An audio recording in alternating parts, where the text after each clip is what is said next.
This week we begin the book of Bamidbar, Numbers. Bamidbar means in the wilderness. And the formative years of the Jewish people were actually spent in the wilderness. They received the Torah at Mount Sinai. They built the Mishkan, the tabernacle. And they learned the Torah. They were there for 40 years. And then only afterwards did the new generation go into the land of Israel. What can we learn about this? And in some ways, it was preparing the Jewish people for their long history of exile. That after the destruction of the Second Temple, the Jewish people would be cast to the four ends of the earth. They would be sent everywhere. They would not have their own homeland. They were Bamidbar. They were in the wilderness, so to speak. But just as we find in the wilderness, and in fact our Pasha speaks about it, it speaks about how the different tribes were arranged.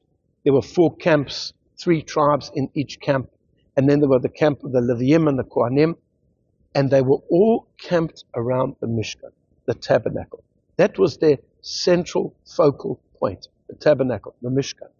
And the main part of the Mishkan was Kodesh HaKadosh, the Holy of Holies. What was in the Holy of Holies? The Aron HaKodesh, the Holy Ark with the Torah. That is the focal point. That is what held the entire camp together, the Torah.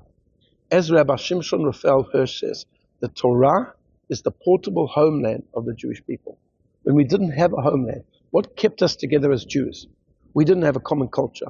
We didn't have a common language. We didn't have common dress. We weren't living in the same places, but we had the Torah. As Sa'adja Gaon said it, Ein umatenu umma ela b'Torah.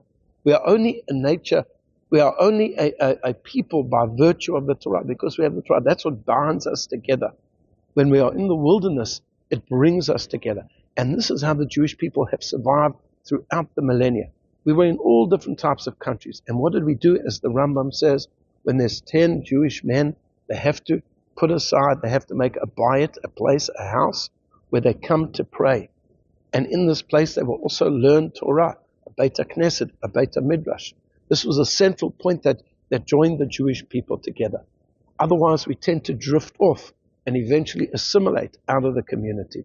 But when we have a shul, and when we have a community, and especially if that community is built on the foundations of studying Torah and performing mitzvot, that's what keeps us together, Bamidbar, in the wilderness. So that eventually, when the time is right, we can go from the wilderness to Eretz Yisrael, to the land of Israel, because we will have been completely saturated with Torah and mitzvot. The same way that the Jewish people, after spending 40 years in the wilderness, studying Torah and doing mitzvot, eventually came into the land of Canaan and made it their own.